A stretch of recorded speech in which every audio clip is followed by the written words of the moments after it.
Buenas noches, hermanos y hermanas. Aquí de nuevo en nuestro oficio vespertino desde la parroquia de la Ascensión de la Iglesia Española Reformada Episcopal Comunión Anglicana, el que les habla el reverendo Miguel Ángel Pino. Un día más para tener nuestro tiempo especial a solas con Dios, nuestro tiempo de oración especial y nuestro tiempo de seguir aprendiendo más y más de la palabra del Señor.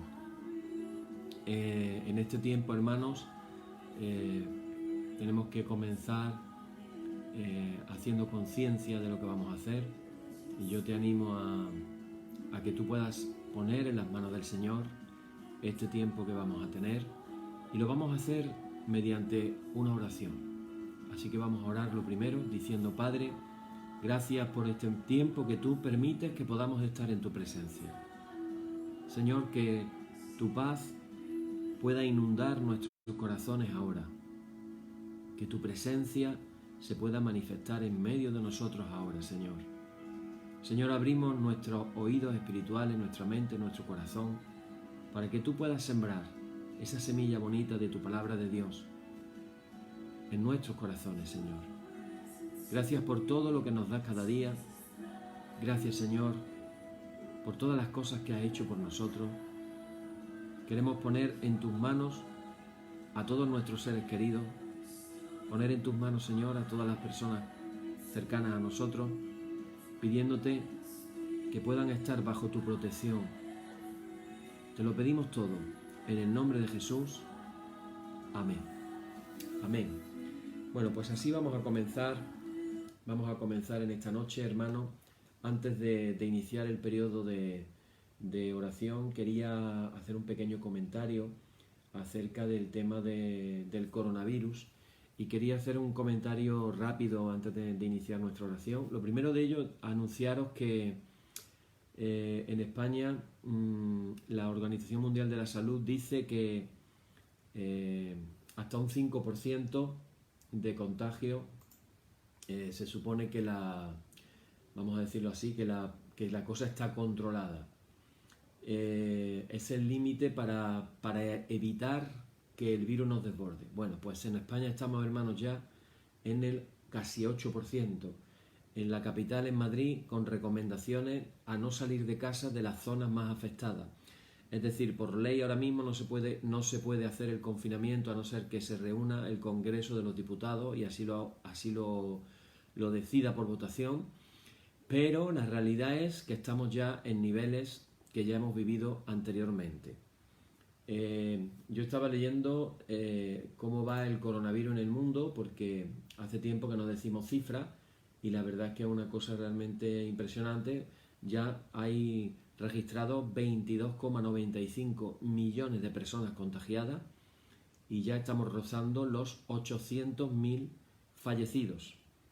Y una de las cosas que estamos escuchando en las noticias es acerca de que si el contagio en la primera fase fue más de personas mayores, a partir de una determinada edad, lo que estamos escuchando en estos últimos días, hermanos, es que el contagio ahora no está en una edad fijada. Jóvenes que pensaban que nunca tendrían el coronavirus y están siéndose contagiados. Entonces, ante esto, nosotros, ¿qué tenemos que hacer?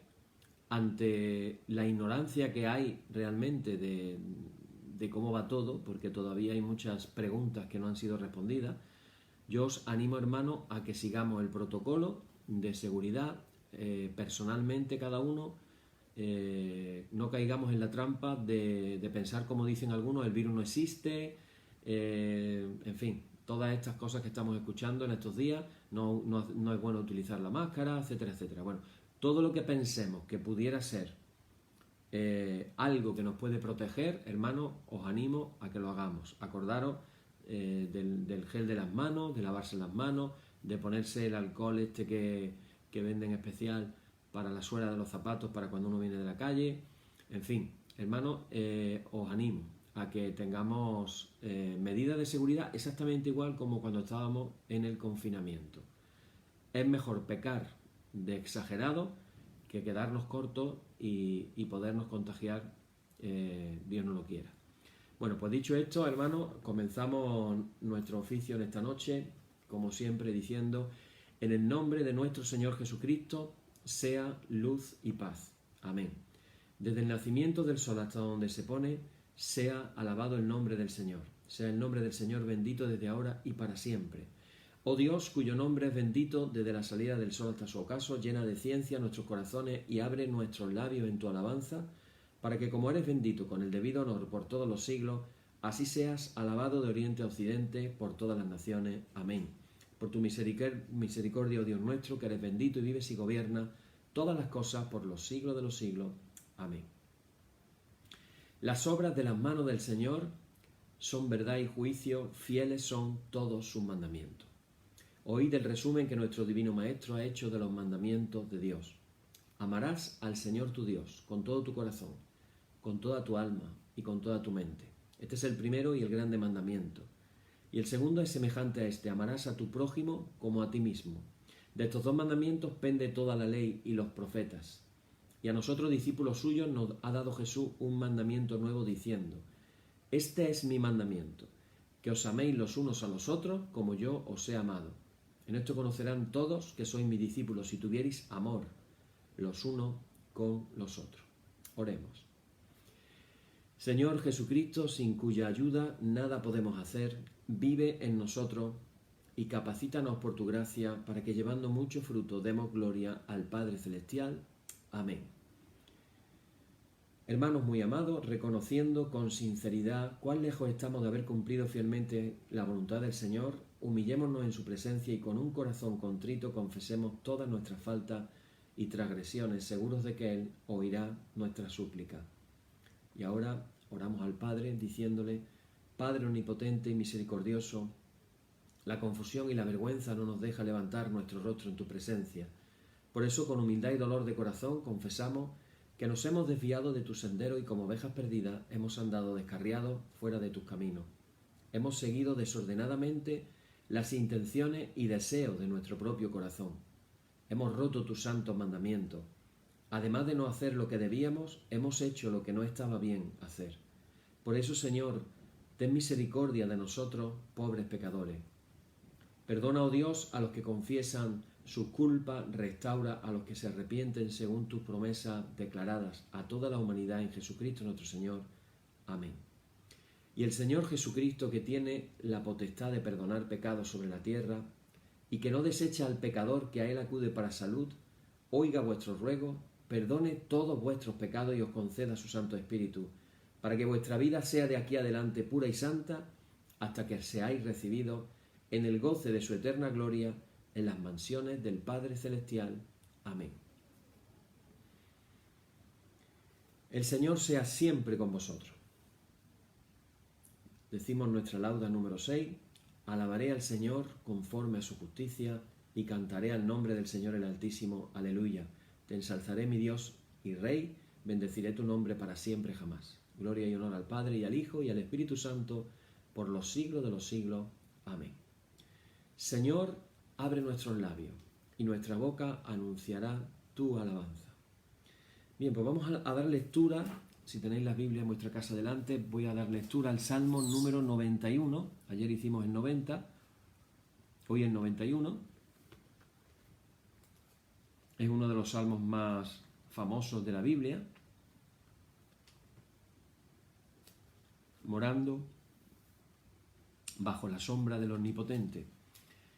Si no tienes la Biblia delante y quieres simplemente oír lo que dice el Salmo, te invito a que cierres tu ojo con tranquilidad y escuches las palabras del Salmo y te puedas unir a lo que dice el salmista a Dios, y todos oremos juntamente al decir este Salmo.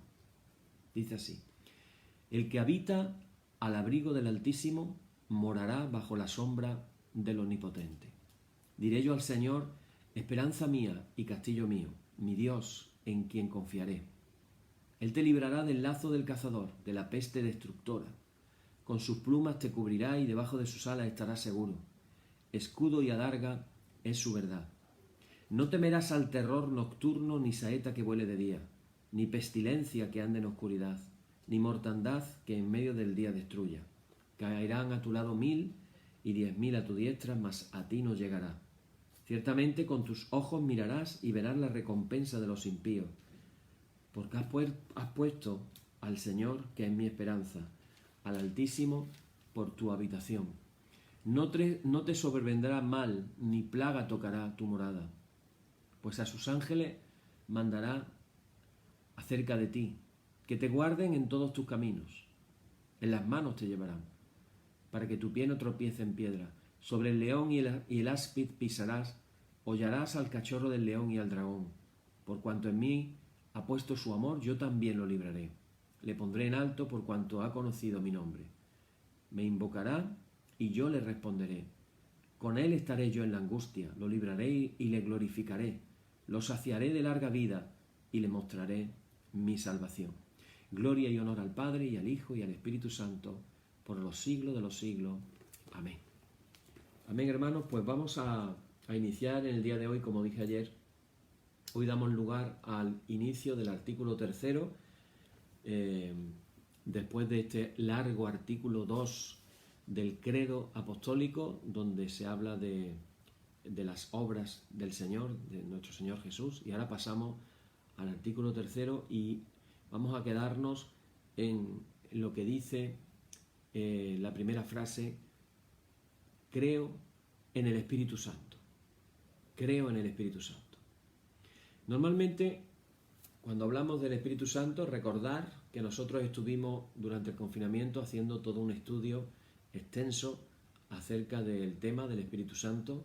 No recuerdo cuántos estudios dimos, pero seguro que más de 2 semanas estuvimos hablando acerca del Espíritu Santo.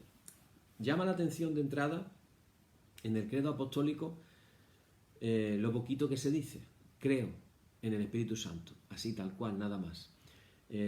Normalmente cuando hablamos de este tema del Espíritu Santo, lo primero que recordamos es el libro de los Hechos de los Apóstoles, el capítulo 2, cuando habla de que los apóstoles estaban reunidos en el aposento alto y de pronto vino como un estruendo, como un viento recio, y se posaron unas lenguas de fuego sobre los discípulos y comenzaron, y fueron todos llenos del Espíritu Santo y comenzaron a hablar en lenguas según el Espíritu Santo les daba que hablase. Así que eso normalmente es lo que relacionamos casi siempre que hablamos del Espíritu Santo. Pero realmente es mucho más que eso. Es mucho más todavía que eso. Evidentemente es un hecho importantísimo, porque ese día, dicen los teólogos, que ese día comienza oficialmente la Iglesia. Ese día también, cuando se le dijo a Pedro que se le darían las llaves, y etcétera, etcétera, bueno, hay quien dice que Pedro, ahí con las llaves que Jesús le había dado, abrió la puerta a la primera predicación, para la primera, vamos a decir, cosecha de almas en ese día de Pentecostés, ya que se dice que se añadieron a la iglesia 3.000 personas. 3.000 personas que se arrepintieron, que se bautizaron y que a su vez también pues recibirían el don del Espíritu Santo. O sea que de 120 de un día pasaron a 3.120 en un solo día. Luego se nos habla en otras ocasiones que también hubo conversiones así por miles. Pero hablar del Espíritu Santo realmente a lo largo de la historia de la Iglesia ha suscitado polémicas, las sigue suscitando incluso a día de hoy. Es muy importante establecer una distinción entre el Espíritu Santo con mayúsculas y los demás espíritus con minúsculas. En este sentido, a través de lo que la Biblia nos enseña y lo que la tradición de la Iglesia también ha aportado, nos van a ayudar, ya lo dimos en el estudio, a entender mejor los atributos del Espíritu Santo. Para que podamos entender también mejor cuando yo hoy, este es el punto clave del día de hoy del credo, cuando yo hoy digo creo en el Espíritu Santo, en mi mente, ¿qué es lo que abarca todo eso? ¿Cuál es mi expectativa? ¿Qué significa para mí creer en el Espíritu Santo? Bueno, yo voy a dar algunos textos bíblicos, una poquita de enseñanza. Tener en cuenta que si el tema del Espíritu Santo lo hablamos por más de 2 semanas, evidentemente en 40 minutos no vamos a decir las mismas cosas, pero vamos a tratar de decir algunas de ellas. Y siempre me gusta, si os dais cuenta, en cada frase comenzar con qué es lo que la Biblia nos dice o qué la Biblia nos enseña. ¿Y qué nos dice la Biblia sobre el Espíritu Santo? Bueno, en primer lugar, en el Antiguo Testamento, cuando se habla del Espíritu, la palabra que se usa se llama en hebreo ruaj, es decir, R-U-A-J. También se podría escribir R-U-A-H, ruaj, pero es una H como J. Esa palabra aparece en el Antiguo Testamento 389 veces, para que nos demos cuenta de la importancia de la ruaj, porque además la ruaj en hebreo es una palabra femenina, lo cual es cuando menos curioso. Esto es llamativo, ¿verdad? Todo parece que está en masculino en la Biblia, pues no. La palabra espíritu en hebreo es una palabra femenina, la ruaj, no es el ruaj, es la ruaj. Bueno, en 103 casos, esta palabra viene a significar aire en movimiento, viento, brisa, lo cual ya denota de por sí un dinamismo en el sentido de la palabra. En 136 pasajes se refiere al Espíritu de Dios, propiamente dicho, como parte integrante de la divinidad. En 116 textos también Ruach aparece significando el espíritu humano, y solamente 10 veces se refiere a animales y 3 veces a ídolos.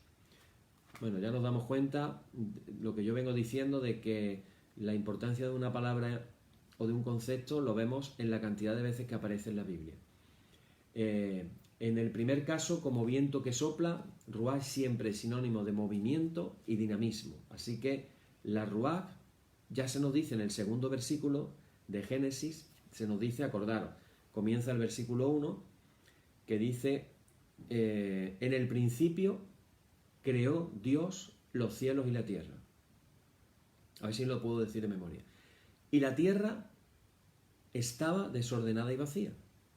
Y ahora dice, y el Espíritu de Dios se movía sobre la faz de las aguas. Y entonces, versículo 3, dijo Dios, hágase la luz. Y la luz se hizo. Así que la ruaj de Dios estaba sobre la faz de las aguas. Estamos imaginándonos algo realmente en movimiento. De hecho, hay traducciones que en vez de decir que el Espíritu de Dios estaba sobre la faz del agua, en vez de decir sobre, dice revoloteaba. Acordaros cómo descendió en el bautismo de Jesús en forma de paloma, en forma de ave. Hay traducciones que dicen, el Espíritu se revoloteaba con las alas por encima de las aguas. Bueno, el Espíritu es quien produce cambios. Fijaros qué curioso, dice, y extendió Moisés su vara sobre la tierra de Egipto y Jehová trajo un ruaj, un viento oriental sobre el país todo aquel día y toda aquella noche. Y al venir la mañana, el ruaj oriental trajo la langosta. O sea, el viento que Dios convocaba producía cambio. Ruaj significa, designa un fenómeno poderoso que está en el poder a disposición de Yahvé, a disposición del Señor. En el caso del espíritu humano, la ruaj es el vínculo entre la divinidad y la humanidad. Algo que se estableció desde la creación del primer ser humano, cuando se nos cuenta la historia de que Dios sopló en sus narices el ruaj, el aliento de vida, y Adán, el ser humano, se transformó en un ser viviente. Es decir, ¿qué fue lo que le dio vida al ser humano? El Espíritu de Dios, el viento de Dios, el soplo de Dios, la ruaj de Dios. Lo dice así, entonces Jehová Dios formó al hombre del polvo de la tierra y sopló en su nariz ruaj de vida, y fue el hombre un ser viviente. Podemos leer algunos otros textos bíblicos, como por ejemplo, dice en el libro de Job, si él pusiese sobre el hombre su corazón y recogiese así su espíritu y su aliento, toda carne perecería juntamente y el hombre volvería al polvo. Así que la ruaj de vida, el espíritu de vida que sopla, es finalmente el que está dando vida a todo ser humano. Esta es una fuerza de vida dada por Dios, que además moldea al espíritu que está en el ser humano. Fijaros lo que dice. Profecía de la palabra de Jehová acerca de Israel. Jehová que extiende los cielos y funda la tierra y forma el espíritu del hombre dentro de él, ha dicho. Es un comienzo de profecía del profeta Zacarías, capítulo 12, versículo 1. Por si tenemos duda de que es el espíritu el que hace posible la vida, podemos leerlo en el Salmo 146, versículo 4. Así que toda vez que aparece la Ruaj, estamos hablando de un sinónimo de vida, de creación. Entonces, fijaros por un momento qué curioso. Creo en el Espíritu Santo. Pues el Espíritu Santo es sinónimo de vida, sinónimo de creación. El Espíritu Santo da vida, el Espíritu Santo hace, forma la creación. Interesante, ¿verdad? Porque creer yo en el Espíritu Santo significa que estoy diciendo, creo en la vida que Dios imparte, creo en la creación que Dios ha hecho y creo en la creación que Dios puede hacer a día de hoy también. Acordaros que Dios creará un cielo nuevo, una tierra nueva, y la Jerusalén celestial bajará a esa nueva tierra con ese nuevo cielo. Habrá nueva creación de Dios al final de los tiempos. Hay un pasaje muy conocido que se titula en nuestras Biblias El Valle de los Huesos Secos. Ahí está el profeta Ezequiel, un profeta que realmente a mí me encanta, un profeta movido, llevado, usado permanentemente por el Espíritu Santo. Y lo dice todo su libro. Y ahí está frente a un valle de huesos secos y el Espíritu le dice, profetiza. Y entonces todos sabéis la historia, ¿verdad? No hace falta que la recuerde. Empieza a profetizar y de pronto el espectáculo que tuvo que ser todos los huesos esparcidos por el suelo y de pronto profetiza y los huesos empiezan a colocarse cada uno en su sitio. Y se empiezan a formar esqueletos de personas completos. Pero claro, ahí tenemos nada más que hueso. Solamente después que Yahvé le da la ruaj a los huesos revestidos de carne, cuando ya están revestidos de carne, entonces sucede la maravilla de que los cuerpos vuelven nuevamente a la vida. Así que el Espíritu Santo es esa fuerza vital, el espíritu de vida, que moviliza al ser humano y que siempre, hermano, es un regalo de Dios. Por eso, en muchos casos, el espíritu humano no se puede desvincular del espíritu divino. Ahora bien, dicho esto, también tenemos que decir que la ruaj de Yahvé es más que el viento vivificador que se torna soplo de vida en el ser humano. Porque otra de las connotaciones que tiene es el de palabra activa de Dios. Podemos leerlo en el Salmo 36, versículo 6. Con lo cual, la palabra ruaj, el viento, como la palabra en hebreo dabar, palabra, los dos salen del mismo lugar, de la boca de Dios. Así que esta fuerza vital creadora que domina la fuerza de la naturaleza, como podemos ver, que determina la duración de la vida del ser humano y que lo transforma también y que le confiere dones y que le da, como dice en el Antiguo Testamento, el don de la profecía, en el Números capítulo 24, versículo 2. Pero no solo eso, sino que además, a través de la disposición que Dios hace del ruaj en el ser humano, puede conferir talentos y poderes extraordinarios. Lo dice Isaías capítulo 42, versículo 1. Dice, he aquí mi siervo, yo le sostendré, mi escogido, en quien mi alma tiene contentamiento. He puesto sobre él mi espíritu, mi ruaj. Él traerá justicia a las naciones. Así que también en el profeta Isaías capítulo 11, versículo 2 dice, la ruaj se traduce en sabiduría, inteligencia, consejo, fortaleza, conocimiento y temor a Dios. Joel, precisamente, dicta por inspiración divina una profecía cuyo cumplimiento parcial sucedió en Hechos de los Apóstoles capítulo 2. Yo les voy a recordar esas palabras cuando hemos dicho al principio que salieron los apóstoles llenos del Espíritu Santo hablando en otras lenguas. La gente se agolpó y se quedaron maravillados de lo que estaba pasando.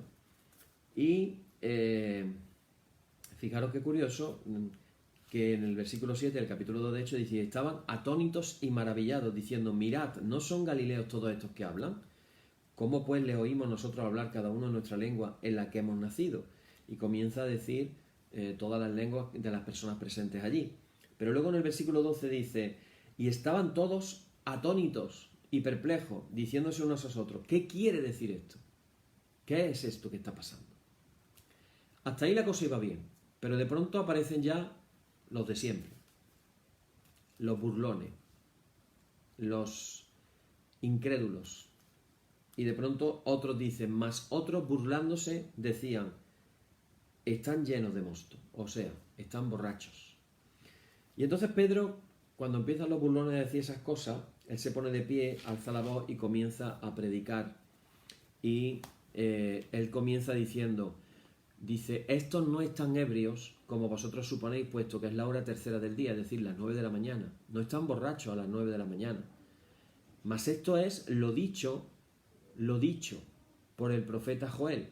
Y en los postreros días, dice Dios, derramaré de mi espíritu sobre toda carne. Esto es lo dicho por el profeta Joel. Lo dicho no quiere decir cumplimiento. O sea, no es el cumplimiento total, es un cumplimiento parcial. La profecía tiene ese aspecto, que, como dicen los sabios, se va cumpliendo parcialmente en cada generación hasta que llegue el cumplimiento total de la misma. Curiosamente, en el Nuevo Testamento, la palabra que designa espíritu en griego es neuma, y ya no es femenino, es un término neutro. Sigue teniendo una connotación de aire en movimiento como expresión de energía y de vida. Pero también, desde el punto de vista humano, puede designar la autoconciencia o el yo humano, cuando se refiere al neuma humano. Pero la concepción principal es sin duda la comprensión de neuma como la revelación del poder de Dios. Vamos a quedarnos aquí un momentito. Creo en el Espíritu Santo. ¿Qué estoy diciendo? Creo en el aliento de vida, en la fuerza creadora, pero ahora viene otra parte. Creo en el Espíritu Santo como la revelación del poder de Dios, que viene a nosotros, los seres humanos, como un regalo divino. Este Espíritu presenta algo que está fuera de la esfera humana, que no está disponible, pero que Dios nos lo da como un regalo. Y esto me hace recordar cómo Jesús lo fue diciendo, en cierta manera, de a poco, poquito a poco, cuando contaba aquella historia y decía, hablaba en el Evangelio de Lucas, hablaba acerca de si un padre, recordáis aquel pasaje que dice, si un padre que es malo, voy a decirlo un poco parafraseado, si un padre que es malo puede dar cosas buenas a sus hijos, o si un hijo le pide pan a un padre, no le va a dar el padre una serpiente, dice Jesús, ¿cuánto más no dará mi Padre Celestial el Espíritu Santo a los que se lo pidan? Curiosamente, he explicado muchas veces, y es importante recordarlo, en la ceremonia de la cena de la Pascua hay un momento en el que el que preside la cena toma un pan, como cuando dice, y Jesús tomó el pan. Pero cuando dice Jesús tomó el pan, la tradición es poner 3 panes, uno encima del otro, 3 panes pequeñitos, como unas tortitas pequeñitas, panes sin levadura. Entonces lo que hace el que preside es coger el pan del medio. En el judaísmo significa Abraham, Isaac y Jacob. Entonces, ¿qué pan está cogiendo? El que representa a Isaac. ¿Qué pasó con Isaac? Pues fijaros qué curioso que Isaac iba a ser sacrificado, pero en el último segundo apareció el ángel deteniendo la mano en la que tenía el puñal Abraham y Dios proveyó un cordero, que era lo que le iba diciendo Abraham todo el camino a su hijo Isaac cuando Isaac le preguntaba: papá, ¿y qué vamos a sacrificar? Pues nos llevamos sacrificio. Abraham le decía: Dios proveerá. Pero claro, si en el momento en que Jesús coge ese pan del medio, el Isaac lo coge y dice: esto es mi cuerpo, está cambiando completamente el significado de esos tres panes. El que era Abraham, Isaac y Jacob, ahora en el cristianismo es el Padre, el Hijo y el Espíritu Santo. La costumbre es que se parte el pan, por eso dice: y lo partió.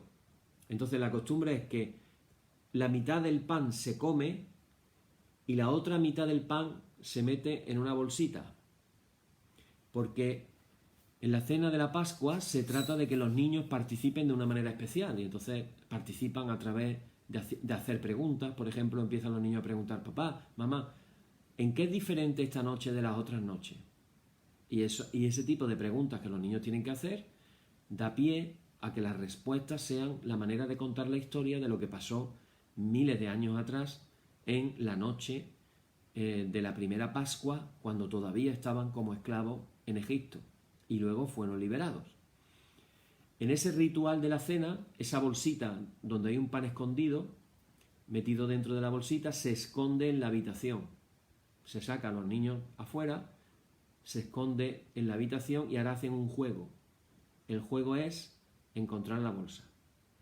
Y los niños, pues imaginaros un poco al estilo como hacemos nosotros, ¿no? Todos los mayores, los niños tratando de ir a encontrar la bolsa y los mayores diciendo: caliente, caliente, frío, frío, frío, frío, caliente, templado, caliente. Y así se tiran un rato jugando hasta que un niño lo encuentra.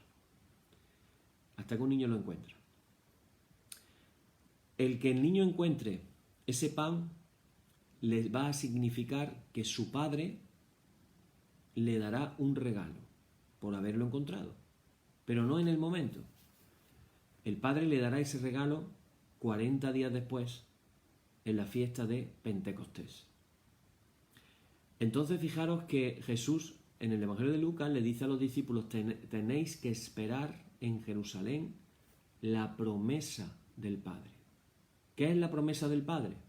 La promesa del Padre es el regalo del Padre por haber encontrado el pan. Jesús dijo también: yo soy el pan que bajó del cielo. Entonces los discípulos, fijaros qué interesante, los discípulos que habían encontrado a Jesús el pan escondido, y lo encuentran, Jesús les dice: en Pentecostés recibiréis la promesa del Padre. ¿Qué iba a pasar en Pentecostés? Los discípulos no lo sabían, pero que iba a pasar algo, sí lo sabían. Sí lo sabían, porque el regalo del Padre se daba en Pentecostés. Así que ellos sabían que el día de Pentecostés algo iba a pasar. ¿Y qué pasó?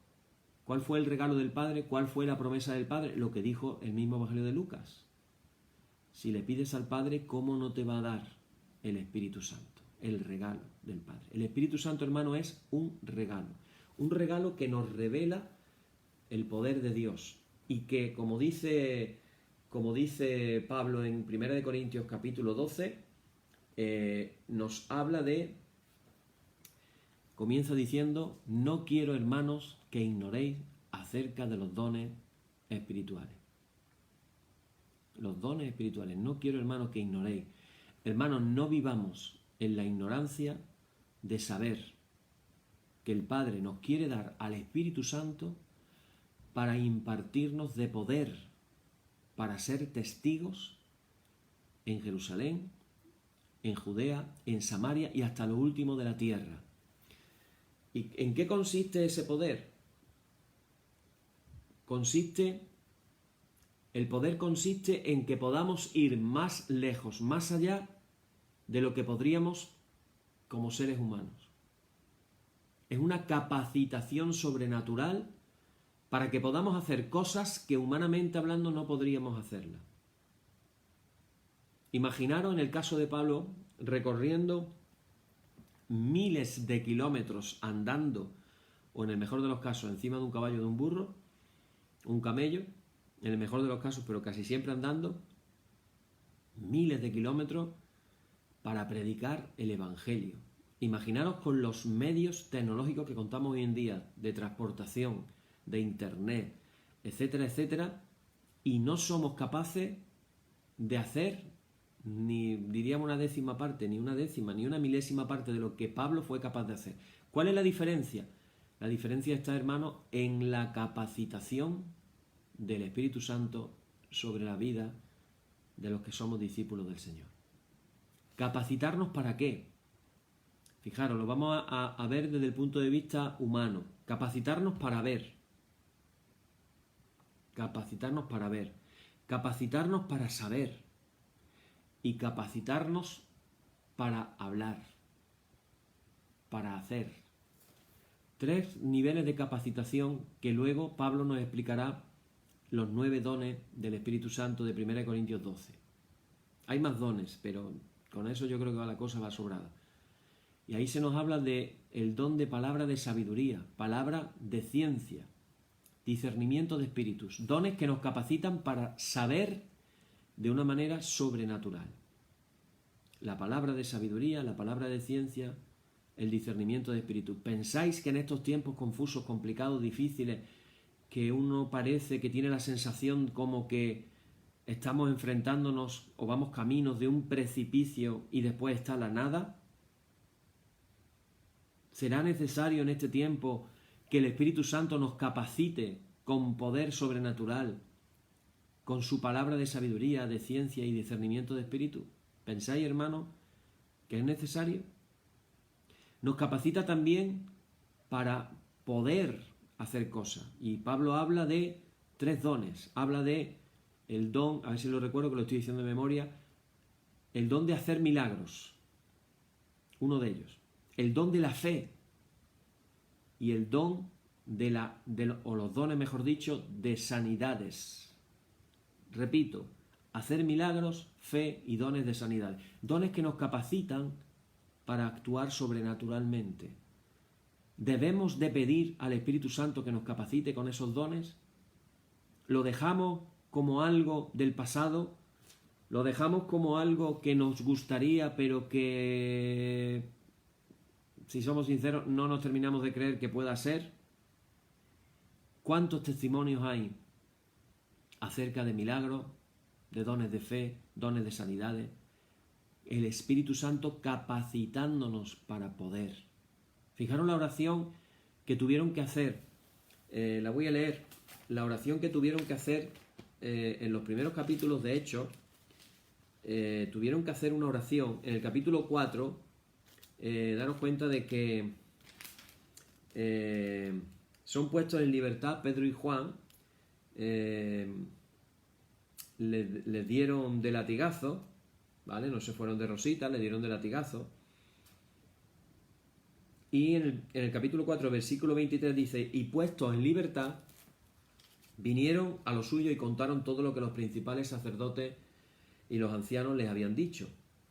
Y ellos, habiéndolo oído, alzaron unánimes la voz a Dios y dijeron: soberano Señor, tú eres el Dios que hiciste el cielo y la tierra, el mar y todo lo que en ellos hay. Y siguen orando y siguen diciendo cosas. En el versículo 29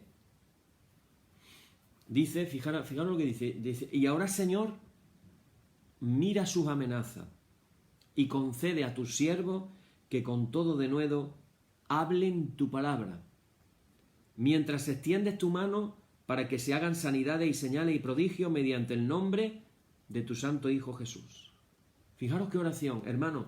Esta oración es una oración pertinente para que la hagamos nosotros en el siglo XXI como iglesias, como congregaciones, como parroquias. ¿Es pertinente hacer este tipo de oración? ¿Podemos ver la situación en la que estamos viviendo como una situación amenazadora?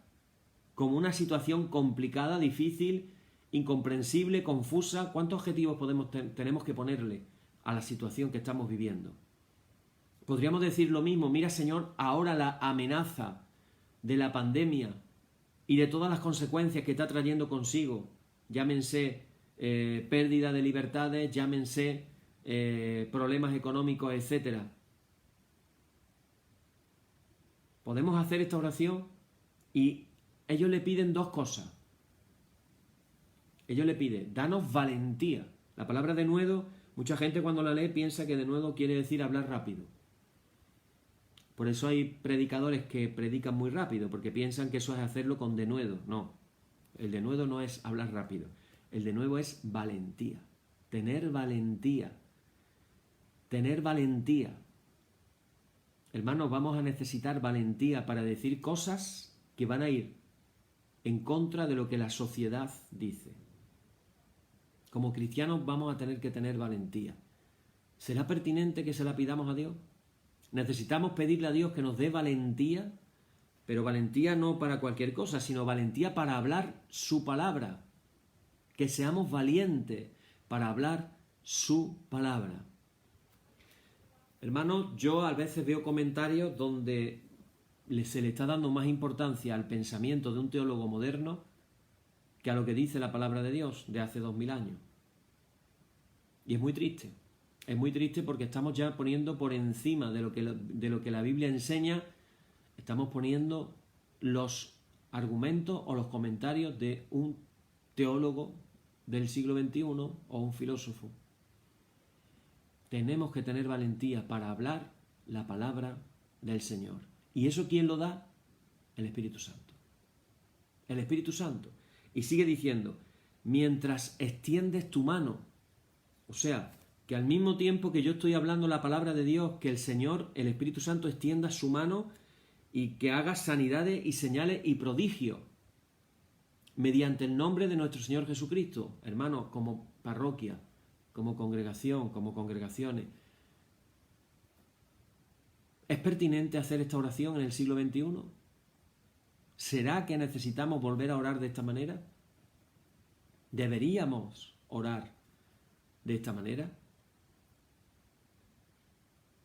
Solamente podemos decir y notar la gran diferencia entre los discípulos antes de Pentecostés y después de Pentecostés. Antes de Pentecostés estaban desorientados, frustrados, antes de que Jesús resucitara, en esos días terribles que tuvieron que pasar hasta que Jesús resucitara, pero el problema fue de ellos, porque Jesús les dijo, el Hijo del Hombre es necesario que muera y después resucitar al tercer día. Ellos habían sido advertidos por Jesús que Él resucitaría al tercer día, pero en ese espacio de tiempo, entre la muerte y la resurrección, pierden la fe. Se les olvida las cosas. No se acuerdan. Y luego, cuando Jesús asciende a los cielos, todavía no han terminado de entender las cosas. Y le vuelven a preguntar a Jesús si ahora sería cuando restablecería el reino de Dios en Israel. Y Jesús le tiene que decir, no os toca a vosotros saber los tiempos ni las sazones. Y se marchan y se quedan mirando al cielo. Y todavía los ángeles tienen que decir, dejad de mirar al cielo porque el que se ha ido va a volver, pero ya no os quedáis aquí. Y entonces dice que ahí es cuando ya bajan de ese monte en Galilea y se marchan a Jerusalén. Y se marchan a esconderse. Sí, estaban orando pero escondidos. Pero después de que el Espíritu Santo viene, no se quedaron en el aposento alto a disfrutar de la experiencia. Porque hermanos, vamos a ser sinceros, sería una experiencia de temor, pero también una experiencia de bendición. Yo no sé esas lenguas de fuego cómo se verían. No sé si eran especies de holograma o eran lenguas de fuego reales que flotaban en el aire por encima de las cabezas de los discípulos. No sé cómo fue realmente. Pero sí te puedo asegurar que si a ti y a mí me pasara algo así, nos entraría una mezcla de temor, de miedo y de sobrecogimiento, pero también de bendición, porque ese posarse en las lenguas de fuego les llevó a hablar en otras lenguas y les llevó a que fueran llenos del Espíritu Santo. Y a partir de ahí salen a la calle. Ya no se quedan escondidos, ya no tienen temor, ya no tienen miedo. Y cuando se junta la multitud, ese Pedro que había negado a Jesús 3 veces se pone de pie y empieza a predicar. Con denuedo, con valentía. Así que cuando decimos hoy en el siglo XXI, creo en el Espíritu Santo. Estamos diciendo simplemente que desde el punto de vista teológico es algo grandioso. Estamos diciendo que creemos en la tercera persona de la Trinidad. Pero hermanos, no podemos limitarnos a simplemente afirmar una fe. Cuando decimos ahora creo en el Espíritu Santo, también estamos afirmando que ese Espíritu Santo que se movió en la iglesia primitiva haciendo maravillas, milagros y señales, derramando dones sobre las personas, dando profecía, es el mismo Espíritu Santo que quiere obrar en nuestras iglesias, que quiere obrar en nuestra parroquia. Así que cuando confesemos el credo vamos a hacerlo con ese corazón abierto, esas manos extendidas, y cuando declaramos creo en el Espíritu Santo vamos a creer que ese Espíritu Santo a nosotros hoy en el siglo XXI, en esta situación que estamos viviendo terrible, nos va a dar la capacidad sobrenatural para hablar con valentía. Y vamos a pedir que el Señor haga en medio de nosotros señales, prodigios, maravillas. Pues Jesús ya lo dijo. En la medida de tu fe, así será hecho. Si creemos que el Espíritu Santo puede hacer las mismas cosas, lo mismo que se dice de Jesús en hebreo, se dice Jesús es el mismo ayer, hoy y por los siglos. Lo mismo podemos decir del Espíritu Santo. El Espíritu Santo es el mismo que estaba revoloteando sobre la faz de las aguas y en ese revolotear Dios dijo hágase la luz y la luz se hizo y comenzó la creación. Ese aliento divino que salió de la boca de Dios y le dio vida al primer hombre, ese aliento divino que hace cosas, que transforma la vida de las personas. Hay un pasaje que me encanta en Primera de Samuel, cuando cuenta la historia de que Samuel le dijo a Saúl, antes de que fuera ungido rey, le dijo que fuera a tal lugar y que se encontraría de camino a una compañía de profetas.